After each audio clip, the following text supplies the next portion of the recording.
Okay, another Q&A session. I don't know how many we've done now. Losing count, losing track. The weeks fly by. I can't believe it's October. Next I know, week, October. crazy. Yeah, Where has this year gone? it's just flying by, isn't it? Yeah, October on Tuesday. Mad, absolutely Nearly mad. a year since we started the Shape Up program. Oh my gosh, it is. That's the scary thing. It's like Yeah, October last year where we started the Shape yeah, Up. it was. That's And mad. we've got three of the girls that pretty much started with us. Yeah, It's yeah, mega. And it's the progress they've made, not necessarily, well, not just with weight loss and stuff, but forming habits, building strength, better relationships with food. yeah, That, that's a huge thing. Yeah, dead proud of it. So looking forward to we've got the current one going, and we might have something just in the run up to Christmas. We might do a little short burst, but yeah, looking forward to January. Big yeah. thing, That'll be good. big Give thing. another good kick into January. Yeah. Absolutely. We've got two things we're going to talk about Yep. today. One of them, the first one was something we talked about on the group call yesterday, just to Mhm. reassure everybody. But I think it's something that it's worth going over and putting out there, and just I think a lot of people. I think when you're working within this industry and the people that I follow on social media and the people that I talk to, and I imagine you're the same, we're aware of things around scale fluctuations and we understand it. But I do think that there's an awful lot of people out there that don't Yeah. understand that scale fluctuation. And they pin everything on that number on the scale when they step on it in the morning. And I think we need to kind of separate what the scales are saying versus what real progress is. Yeah, absolutely. And you're right. It's been something that's been quite common this week where people are starting to really worry about the daily fluctuations on the scale. And it can be so easy to get stuck in that tunnel vision of every morning when you step on that scale thinking it has to have gone down every day, when, like you say, we know the reality of that from our own personal experiences and just from our point of view of the knowledge that we have, that actually that's not the case. And it can be a really difficult one, especially at the start of a fat loss journey, to really get your head around. And I think for some people it can be really demotivating, and it's just that taking that minute, that step back to say, like, everything's okay, it's completely normal, and this is why it happens. Yeah, it's and you know, and with the guys who are on the current Shape Up in 8 program, the first 2 weeks they see these quite big losses, Yeah, and I know one of the guys, I think it was 9 pounds he lost in that first week, and we've had people who've lost sort of 5 or 7 pounds, yeah, um, and then it slows down, and we've got to understand that weight does not always equate to fat loss. I think the first thing we have to understand is that when we stand on the scales, that is measuring the weight of your entire body, and it's not just body fat. Your body consists of bones, it's muscles, it's water weight. You've got your body fat. There's lots, and the food in your digestive system. yeah, And if you start a fat loss phase, you've got to understand that it's not just your body fat that's going to reduce. If you're eating less food, you're going to have less food in your digestive system, which means you're going to see a big drop to start with. We're also going to run down our carbohydrate stores in our muscles, because the body's going to use not just the fat stores, but the carbohydrate stores. And if you're depleting those stores, remember, 1 gram of carbs is equal to 3 grams of water. So if you lose, and it's feasible for you to lose 500 grams of carbs, yeah, then you are going to lose 3 times that mass in water. So if it's 500 grams, you're going to lose 1,500 grams in water, which is 2 kilos. That's 4 pounds. yeah, And you add that with maybe 2 3 pounds less food, plus a pound of body fat. yeah. You're looking at kind of 8 9 pounds in that first week, but your water weight fluctuation will settle down and Hmm. go into the fat loss. So you might lose 8 or 9 pounds in the first week and a half, and then it slows down to a pound a week. And I think that's the thing that people struggle with. They see this big loss, they get motivated, which is great, but then they see that it slows down, and Yeah. that's where you've got to have that. And this is why we have this discussion. This is why we do the group call, and we explain that to people and say, look, don't just look at that big first week. Don't look at your daily weigh in isolation. Look at what happens over time. This is why we do daily weigh-ins and why Mhm. we try and explain things. I'm not saying everybody should do that. I think some people it is not appropriate, and we've certainly had clients on the program that we've kind of gone, don't weigh yourself daily. If it's affecting your confidence and your motivation, Yeah. don't do it daily. Focus on what you're doing every single day for a month, and then weigh yourself at this beginning at the start of the month and see what happens. Take your measurements, do your photos, and look at all of those things. But you need to understand that scale weight fluctuates for lots of different reasons. Fat loss and fat gain is slow. Either way, it's slow. You're only going to lose potentially 50, maybe depending on how much fat you've got to lose, anywhere between 50 and 100 grams of fat a day. Um, and you can only gain between 50 and 100 grams of fat per day, which is what, a quarter of a pound, an eighth to a quarter of a pound. Water weight can fluctuate by 1 or 2 kilos. Yeah. And I know I've seen that this week after getting back from I was Benidorm. gonna say, yeah, you've had it, and you like to say flying can impact it as well, and you've really had it this week, haven't you, from where you've been away? Yeah, and I mean, I know because I weighed myself before I went, and I was 18, just over 89 kilos. I weighed myself when I got back after, so that was Friday. Got back on Wednesday morning, weighed myself. So what's that? That's 5 days, and I'd gone up from 89 to 95 and a half, which is a stone. Yeah. And, for most people, if you don't understand it, you think, oh my God, I've put a stone on. And you can get really demotivated. And then you just think, oh, sack it. And, it's not worth it. But if you understand that that is physically impossible, to put a stone of weight on, you've got to eat. I was doing the maths. You're looking at it's 51,000, at least 51,000. I think that's right. Trying to do the maths now. Yeah, 51,000 calories above your maintenance at least. And actually, your body doesn't store fat that efficiently. So Yeah. probably closer to 100,000 calories over 5 days. I am not eating 20,000 calories a day. I mean, it sounds like a good fun. No, absolutely not. I mean, okay, I was on a stag You would do. not feel well. No, you wouldn't.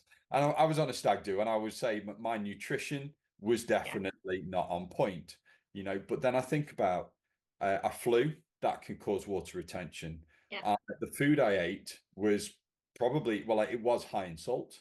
It wasn't the most nutritious food out there, so it was high in salt, it was high in carbohydrates.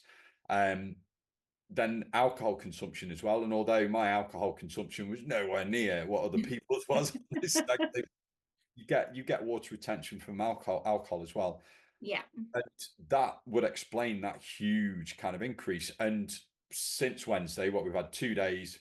This morning I was 3 kilos lighter already, and I know I'm going to be lighter again tomorrow. So over a week, I will lose that weight. It will drop right off, and but I only know that because I understand the mechanisms behind Yeah. it, and that's what we're trying to get people to understand here. So your scale weight and your fluctuations, you've got to take it with a bit of a pinch of salt. You have to look at what's happening over time. So when you stand on the scales, don't just compare it to the day before. Look at what's happening over time. Do your daily weigh-ins, weigh over a week, do the average. So add them up, divide by 7. That gives you your average weight for the week. And then compare that average weight week on week. And that gives you a truer picture. And I think you were saying on the call last night as well, plot it on a graph. Yeah. You'll And get you that can up see and it down. overall. It's just the general trend that we're looking at. Yeah. That's important. Um, and if it does mess with you, then don't weigh on the scales. Look at other progress measures. The key thing is if you are eating in a deficit, you are losing body fat. And if you are pretty sure you're eating in a deficit, then you are losing body fat. I think we also talked about plateaus, didn't we, on the call? Yeah. And like I said, that again is very common, and it's being able to understand what is a true fat loss plateau and what is not essentially, because I think, people just think if it's 2, 3 days and their weight hasn't changed, they just think, oh, it's plateaued, that's it. We need to drop calories, we need to increase activity, and they're very quick to change things. Whereas actually that couple of days isn't really a true like fat loss plateau. And it's like you say, having that understanding of what that is and what that means and what period of time you want to be looking at.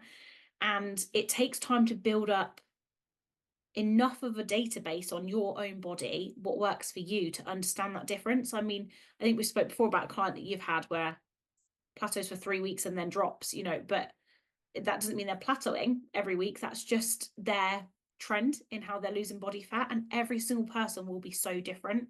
So if you are starting a new fat loss phase, be very aware that it's going to take a good 2 months really to understand how your body reacts before you can make those changes. So yeah, it's just a case of being really patient, which a lot of people don't have that patience all the time. And I think with women as well, it's even harder. Mm, It's not yeah, with absolutely. fairly straightforward. You can compare one week to the next and carry on. With women, you have to kind of compare 1 month to the next. So if you Mm, do your average weigh-ins and working out your average weight, compare week one of your cycle to the week one of the next cycle, however mhm, long that is, whether it's 4 weeks or 5 weeks, and look at that, because your cycle will yeah. impact on the weight. And I think I said on the call yesterday where you have to understand that the body likes staying the same. It likes this, what we call homeostasis. It's going to fight to try and stay the same. If you go into a fat loss phase, if you're in a deficit, you are going to be using your fat stores, but your body's not going to like that. It's going to fight it. So it'll do things like increase your appetite, so you'll feel more hungry, which means you might subconsciously eat a little bit more. And that's something why you've got to track your food. You've got to be quite accurate with tracking.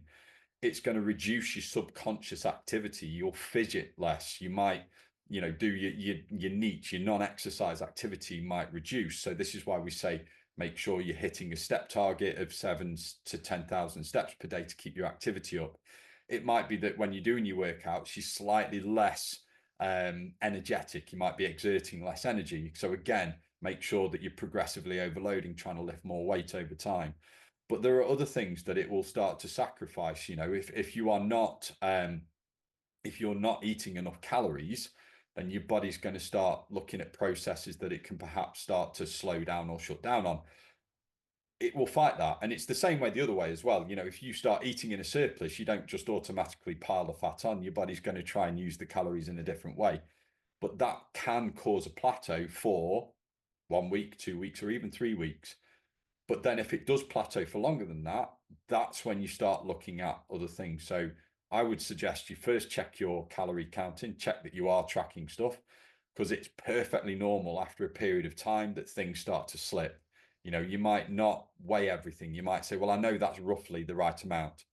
And it's very easy just, to add an extra 50, 60 calories, which doesn't sound like a lot. But if you're doing that repeatedly over the day, that can add up. And we talked about hot drinks, didn't we, yesterday?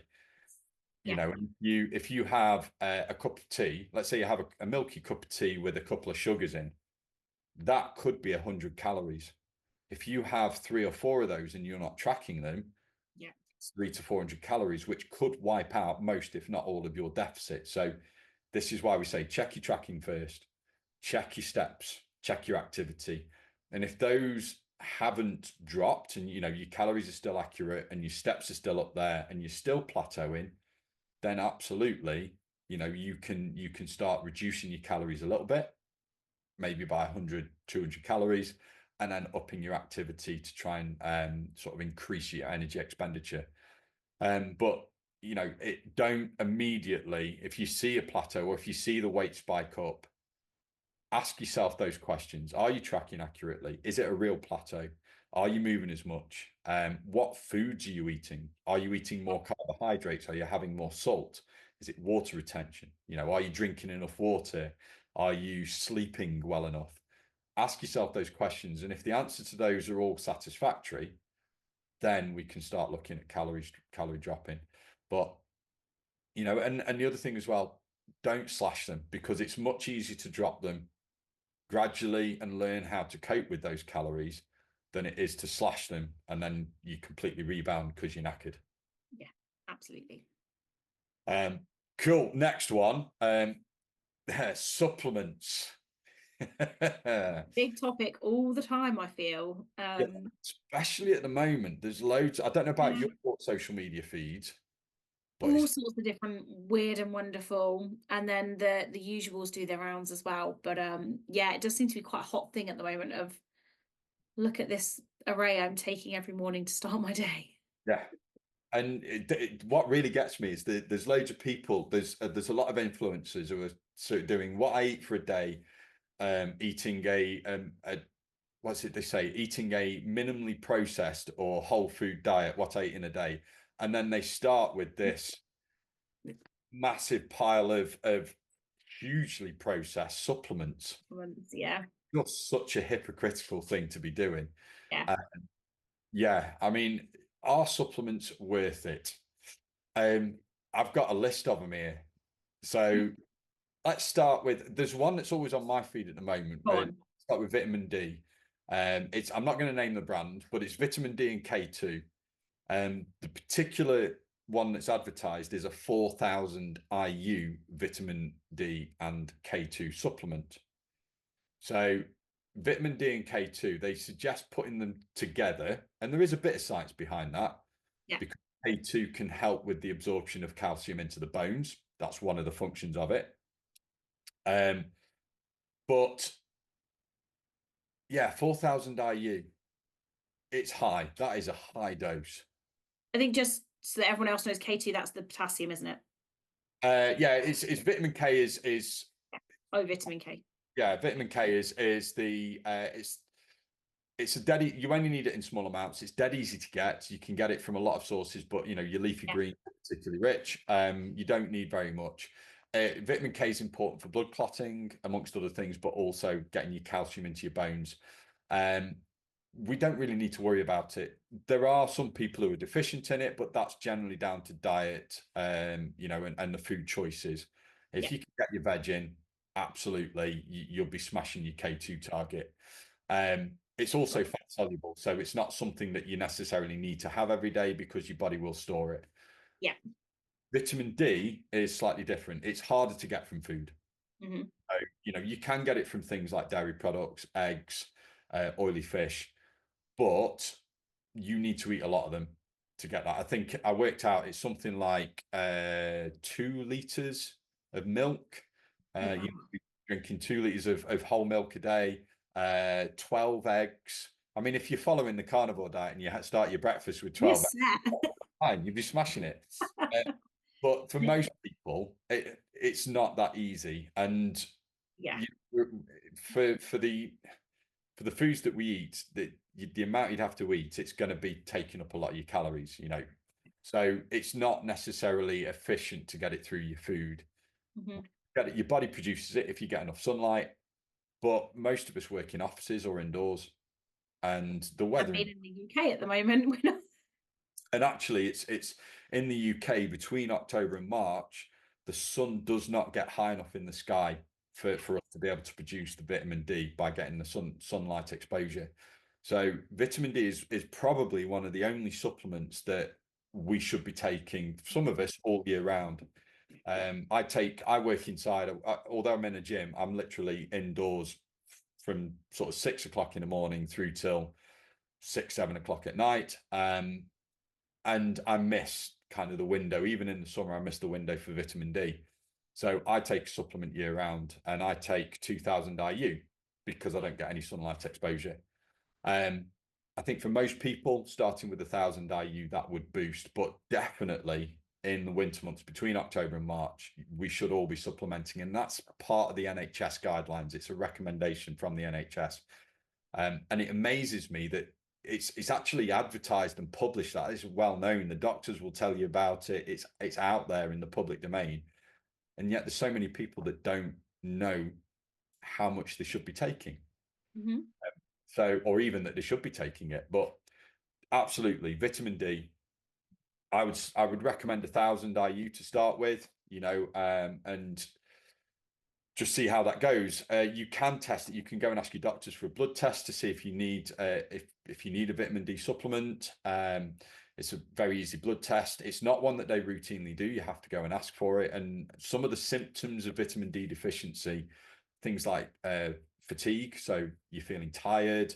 If you're constantly prone to picking up things like colds and little bugs and stuff, because vitamin D helps boosting the immune system. So if you've got a couple of those things, so tiredness, low mood, and prone to colds, it might be that you are deficient in vitamin D. Go to your doctors, ask for a test, and they'll tell you, and then supplement. And it's dead easy. It'll build up over time, but it's dead easy to do.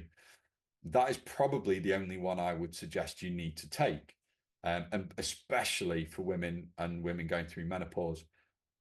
But you don't need 4,000 IU. And say, but back to the one that you were mentioning, Yeah.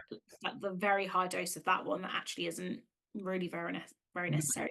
And you've got to be careful with vitamin D, because if you take high doses every single day for a prolonged period of time, because it's fat soluble, it will build up in the body, and you can get vitamin D toxicity, which has the same symptoms as deficiency. So you do have to be careful, and that's the issue I take with some of these. It's not that they're advertising vitamin D supplementation, it's that they're kind of advertising this high dose, and then they're using scare tactics. They're talking about high levels of cortisol, and high levels of cortisol being associated, and they are associated with vitamin D deficiency. Mm-hmm. But it's not caused necessarily. There's no proof, there's no evidence to suggest that vitamin D deficiency directly causes the high cortisol. It's an association. And there's no evidence to suggest that taking a vitamin D supplement is going to reduce your cortisol levels. It might be that you're just stressed and you're vitamin D deficient. That could be the correlation. It could be that people who are low in vitamin D are working in offices, and the offices are a high stress job, so the cortisol levels are high. Don't even get started on cortisol at the moment. I'm just sick and tired of seeing all these things everywhere. So yeah, absolutely take vitamin D, but you don't be taking that higher dose, and you can get a year's supply for a tenner. Yeah, it's easily available. You can get it in just like normal supermarkets. You can pick one up. It doesn't have to be a certain brand or anything like that. Like they'll all do the same thing. Tesco's, I think it's 3 months for about £3. Yeah. And they do. So you don't need to go and get these ones that are advertised with the extra vitamins and stuff in. Just get a vitamin D3. Like I say, I get ones that buy mine from a well-known online marketplace. And it's I get 2,000 IU. It's £10, £9.99 for a year. And dead easy, dead simple. Just search for it online and you'll find it, and you don't need to be paying a huge amount. There are some supplement companies out there that are suggesting theirs is better absorbed because it's got their own proprietary. Anybody who mentions a proprietary blend, that's a red flag to me. If they're not advertising exactly what's in it, it's a red flag. So that's your vitamin D. Multivits. What are your thoughts on multivits? If you're getting a well balanced diet where you're including, like I say, lots of your leafy greens, lots of fruits and veg, meats, even your grains and everything, as long as you're having a very balanced diet, there's probably not much need for them. For certain, but even then, I don't think a multivitamin, because they cover everything, there may be like a certain vitamin out of that you do really need. Like some people may be like a bit lower in iron, or one of the others, for example, like magnesium, some people are low in that, or your vitamin B complex is a big one that some people are a bit deficient in. So you could supplement with them individually, but there's no need to necessarily take like a multivitamin on them if you're getting a well-rounded balanced diet. Yeah. And I think the only people that would necessarily need to take them are those who, there are certain, so for example, if you've got irritable bowel disease and you've got to eat, a very plain diet, what we call a low residue diet. So you're eating things like white bread, white pasta, chicken, very simple kind of a few vegetables. you might be deficient in some of these, in which Yeah. case taking a multivitamin, a good quality broad spectrum multivitamin might benefit you. But again, they're because there's so much, if they were to put in 100% of your daily your RDA in there, the pills would be massive. So, they're going to be these small pills that are easy to swallow. Yeah. They're not going to have the full amount that you need. So again, it might be that you are deficient. Let's say you're deficient in vitamin B, you would be better Take taking your vitamin Yeah, B complex. exactly. Yeah. Or like iron, for example, like taking one that is specific to that particular vitamin mineral that you are deficient in, you're much better taking that as a supplement on its own than taking it as a multivitamin. The Because some only multivitamins as well are expensive. Yeah, they can be, depending on the brands. The only other time is if you are doing like a rapid fat loss phase, if you are dropping your calories ridiculously low, for like short bursts for whatever reason, we've spoke about them before. Then yeah, that's probably the other time because you're probably not getting enough in. But yeah, other than that, yeah, if you know you're struggling with a certain vitamin, take the one specific for that is probably going to be your best bet. And actually, it's not always with the multivitamins, it's not always worth going cheaper, because what they'll do is they'll use cheap versions of the salts and things which aren't necessarily as bioavailable. So, there are differences between, so if you had magnesium oxide versus magnesium citrate or magnesium glycinate, for example, those are just three different types of magnesium salts that you can take. Your body will absorb them differently. So magnesium oxide is harder to absorb, but it's the cheapest. So you'll find that if you go for a cheap multivit, it will have that in. I'm not saying that your body won't absorb it, but it's something that you need to think about as well. But yeah, if your diet's balanced, you don't need them, and often you are spending money that you don't need to spend. Yeah, I mean, there's lots of them. And the other one I was asked about this week was collagen. That's a really popular one. It's a big one at the moment. Yeah, I know a few people that Yeah. take collagen blends. And for different reasons. I know a lot of women take collagen because they think it helps with skincare and stronger hair and stuff like that. What you need to understand is collagen is a type of protein, Yeah, and it's not even a complete protein, but it's a type of protein that when we digest it, it goes into our stomach. You've got to think this, it's going into your stomach where we've got stomach acid and enzymes that break it down into its constituent parts, amino acids. It's a protein. It's the same as the protein you would get from, it's not the same, but the amino acids in it are the same as the amino acids you would get from chicken, from fish, from legumes and lentils and beans. And it's the another protein powder that'll be cheaper. yeah, it is exactly the same sort of protein. And we just absorb the amino acids, and your body is not going to go, oh, right, that's the amino acids from collagen. So let's shove that in the skin and make the skin all nice. And no, it doesn't do that. So, in terms of taking collagen, and there's no evidence to suggest that collagen powders will help make your skin firmer or anything like that. The thing that can help with that might, by taking collagen drinks, might impact it is, if you put collagen in water and you suddenly increase your water intake, Yeah, that's going to hydrate your skin and it's going to make it feel fuller. That's the impact. So just drink water. yeah, Keep your protein intake high from your whole foods, save your 60 quid that you're spending on your special collagen blend, and drink more water. Yeah. It's as simple as that. Now, there are some studies to suggest that I think it's type 2 collagen that can, if you're struggling with things like arthritis or joint pains, then it can help with joint pain a little by helping reduce the inflammation. But again, it's not solid evidence. It's just there is suggestions there.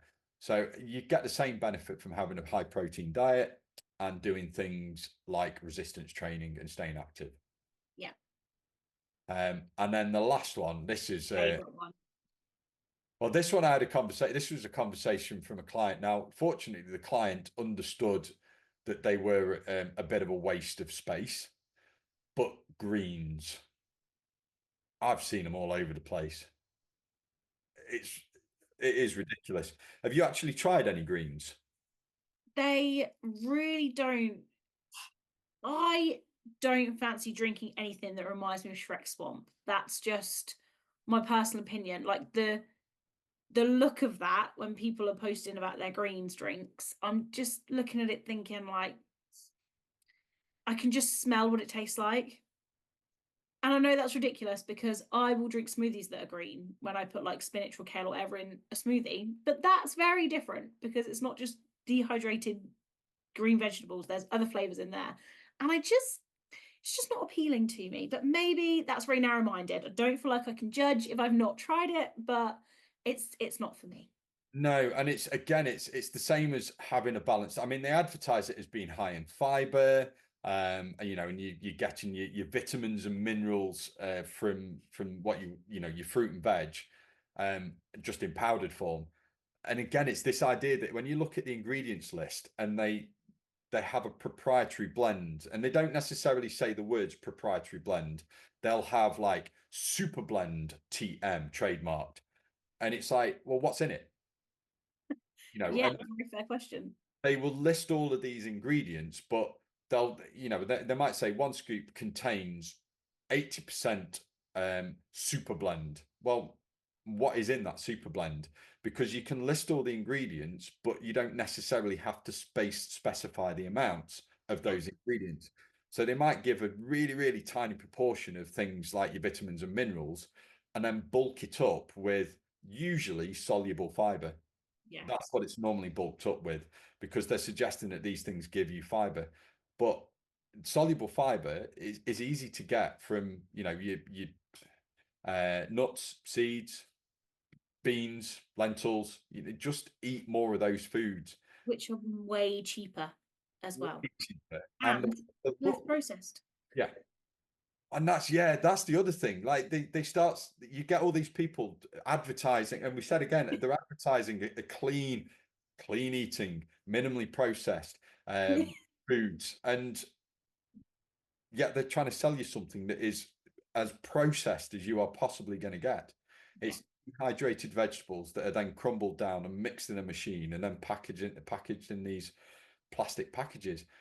They're just not worth it, and they charge you a fortune. yeah. They charge you a fortune. It could be as much as 50, 60 quid for a month's worth of these greens that Mm. taste like you're drinking silage. I was gonna say, have you tried them? Well, I've tried a greens powder once. I didn't finish it.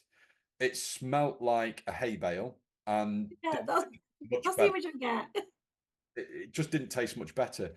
And it's supposed to taste like lemon. I got no lemon in that. Smell like a hay bale. It smelled like a hay. It smelled like grass. It smelled like dried grass, and Yeah, tasted no better. yeah. And it See, it just doesn't a bit. I just look at them and think it's not for me. But I'm actually weirdly the same with matcha. That's having a hype moment at the minute, and I'm Yeah, and that's got again more also very benefit. green. Do you know what? That's got more benefits to you because it's a sing. It is a single. But again, it's hyped, and I wouldn't suggest it's something No, that. it's not necessary. But I just look at that, and again, I'm like, I think you taste like grass. I don't want to try you. Yeah, it's just not needed. It's down to balanced diet. If you want to save yourself 80 quid a month, go and buy yourself some frozen fruit and veg, and Yeah, include those in your diet. Buy some, get some spinach in your diet. If you want some more greens, put spinach in your smoothies. You won't taste it. Yes, it no. makes it green. It makes it look interesting, but you won't taste it. And you'll Top tip though on that I did learn years ago is if I'm putting kale's even worse for it, but kale or spinach in a smoothie, I'll put a little bit of water in and the spinach or kale first, give that a quick blend, then put everything else in. Otherwise, it gets a bit gritty. Kale is even like that yeah. gets quite gritty. But if you blend that up first, it goes completely smooth. Like I say, you don't taste it, but you'll get an extra greens, and it's way cheaper to buy a bag of spinach than it is to buy the greens powders and you're still including them. But again, like handful of spinach in with any meal, curries, spag bowls, anything like that, you don't really notice it's there.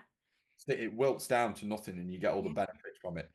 And it is costing you a lot less. And these things are sold for all sorts of, they're sold as detoxifying blends. You've got a liver and kidney for that. If you need help with detoxifying your body, then your liver and kidney are probably not working as they should be. So go and see your doctor. You know, if you don't need to take a greens blend, they're sold as weight loss supplements. These things, you know, that those are the ones that tend to have added fiber, which will make you feel fuller for longer, but there's no real health benefits for it at all. You know, increase the natural fiber in your diet, have more veg, add lentils and beans to your stews, to your chilies, to your spag bowls. You know, have more whole grains in your diet, add nuts and seeds, chia seeds, flax seeds into your breakfast. Really, really easy way of doing it. And fiber is something that is not just going to help make you feel fuller for longer. You're going to help decrease your cholesterol levels. You're going to help manage your blood sugar levels. It's going to all sorts of benefits, help with your gut health, gut microbiome. Take it naturally in that form. You're going to get more benefits. The whole anti-bloating and trying to improve your gut microbiome of greens, it might do, but there's so many cheaper ways of doing it. Yeah. And just, I think it's a lot of it's down to laziness. I think people see this and they think, oh, it's dead easy because I just need to have a scoop of that in water every morning. If you want to do that and it makes life easier for you and you're willing to fork out the money, do it. You know, I'm not going to stop you because actually it might help, but you get so much more benefit from doing it with whole foods and it takes very little thought. And when you're used to it and you get into the habits, it just becomes second nature. Yeah. Really does. And you know, I think the other issue I take with all of these things is, like I said, like we've said already, they're advertised by people who demonize processed foods. And if we're demonizing processed foods, we're missing out on some of the really healthy foods that are ultra processed. Greek yogurt, highly ultra processed food, but is also very healthy. It's high in calcium. It's got a bit of vitamin D in there. It's high in protein. You can get healthy fats, or if you go with the fat free, it's great with weight loss. It's filling. You know, there's loads and loads of health benefits there. Um, whey protein, whey protein powder, and loads of not so much now. It's died down a little bit. I haven't heard so much from Mr. Abu on social media recently. I don't know whether I'm just if Yeah, he's he never really popped up on mine. People are still sort of talking about him and shutting him yeah, down a little bit. So I'm hoping. and that's the thing. There's a lot of these guys are now getting shut down and shouted down because people are getting wise to it. But you know, Mm, whey protein, yeah, a bag of protein is not cheap. You know, it's 50 quid for 2 kilos. But within, you know, within that 2 kilos, you've got tons and tons of. You're talking. I'm trying to do the maths now. Maybe 200 portions. yeah. Okay, so 200 portions for 50 quid all of a sudden isn't that expensive, you know, and you're getting 20 grams of protein per portion, and it's an easy, quick way of topping up Yeah. your protein intake. And okay, I'm not saying that's how you should get your protein in. It's much better to get it in from your whole foods. But if you're struggling, protein shakes and your clear whey protein now, if you don't like the milky stuff, is just as good. Uh, Hmm. it's a really good thing, you know, and there are other examples out there of these processed foods. And I think the other thing you've got to understand is this: if you're not growing your own veg, if you're not raising your own animals and livestock and then slaughtering and butchering them yourselves, everything you're putting in your mouth pretty much is processed in some way, whether it be frozen fruit and veg. You know, they don't grow in a bag. You know, they don't magically appear in the freezer. They've got to be put there somehow. Even your fresh fruit and veg, unless you're going to get them directly from a farmer's market, there is some form of processing going on there. You know, so we need to ignore the people who demonize processed foods because they're just breeding a whole generation of people with eating disorders. Yeah. And when I see them with their chopping boards, because they never eat off plates, they always eat off a slate or a chopping board, and they've got their steak with the stick of butter. I just think that's eating disorder to me. What did I watch? Oh, I watched somebody the cooking grass fed lean beef in a pan. No, sorry, grass fed full fat beef in a pan. Chopped up a banana and mixed it in. That is not appealing to me. Not going to make that onto the recipe hub, Will. No, absolutely not. I'm watching what they're doing, and it's like, I mean, that's the other thing, it's got to be grass-fed butter, grass-fed beef. I'm sorry, but I am not, I don't have enough money to go out and buy organic grass-fed beef. And that's the thing. It is expensive. If you can afford organic and that's your preference, then fine. But this one, the conversation, I think we might have mentioned this before because I worked with someone who was told like you have to buy organic, the amount of pesticides, all of these chemicals they're using on your foods, like you shouldn't be buying anything other than organic. And this was a single mum working to raise her young daughter on her own with a single income and then stressing already about paying for childcare, and then on top of that thinking the only thing she can feed herself and her daughter is organic foods, otherwise she was a bad mum and wasn't doing the right thing. And it's just ridiculous. Like, Well, no. they've done studies into this as well, and organic food is no more nutritious than non-organic. Yeah. Organic foods, they still use pesticides. They still use pesticides. They have to be certain types of pesticides from certain sources, but there are still pesticides on organic foods. So, having this argument of pesticide free, that's rubbish. They Mm. still use chemicals on them, but those chemicals have to be a certain type.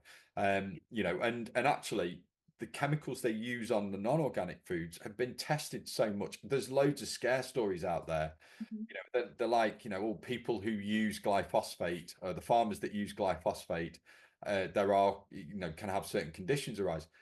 That is only if they are inhaling the actual glyphosate yourself. Ingesting it in the doses that we get on foods is perfectly safe. There is no harm going to be caused, and you've got to think about this dose kind of the amount of the substance you get in the dosage. That is important, and it's the same. You go into the same argument with sweeteners. Like, oh, don't eat sweeteners because they cause cancer.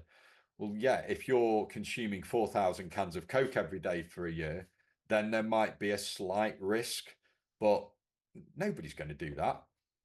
The No. caffeine in that stuff's going to Yeah. do you more harm than the sweetener itself. Yeah.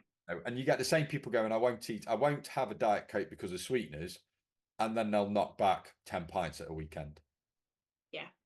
And they'll be sleeping 4 hours a night, and they'll be not, they'll be having a processed diet. I'm thinking, priorities, guys. Get Yeah. your priorities right. And again, that goes back to the supplements. People are taking supplements thinking that they're going to help them sort out a poor diet. Yeah. Supplements aren't going to solve your problems.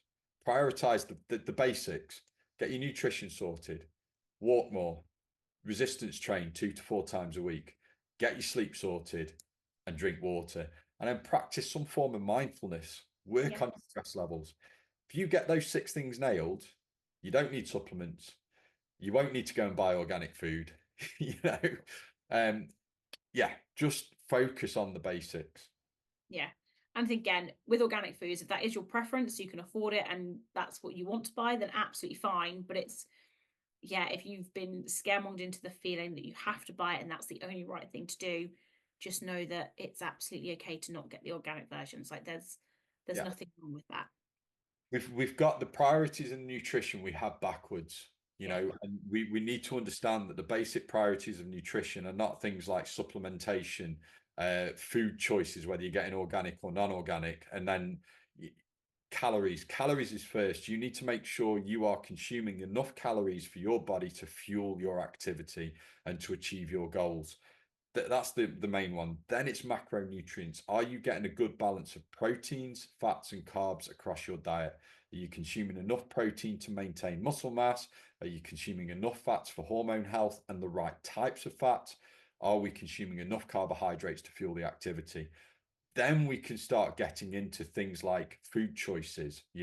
Are we eating minimally processed whole foods more often than the more processed fun foods? And don't cut the fun foods out. Yeah. Then we start looking at, your kind of micronutrients and meal timings and when you're eating, but calories, macros, then your food choices, and then everything else. And right at the top is supplementation. Yeah. Right at the top. And that is only if you are, deficient for maybe for a medical reason, deficient in a vitamin and mineral, or maybe for the fact that you've got dietary preferences. It may be that you are vegan. That Yeah, would make you more susceptible to be low in vitamin B. So you can have something like nutritional yeast or a vitamin B supplement to try and increase your vitamin B. But yeah, don't start with supplements. Get the basics right first. absolutely. And I think that is a good point to end this I session. would agree. I would agree. Tea time. Yeah, get ready for swimming. Swimming. Back to I've the got pool. swimming tonight. I'm swimming tonight, yes. So, You've done the triathlon, but I love the fact that you've done the triathlon and you're keeping something going.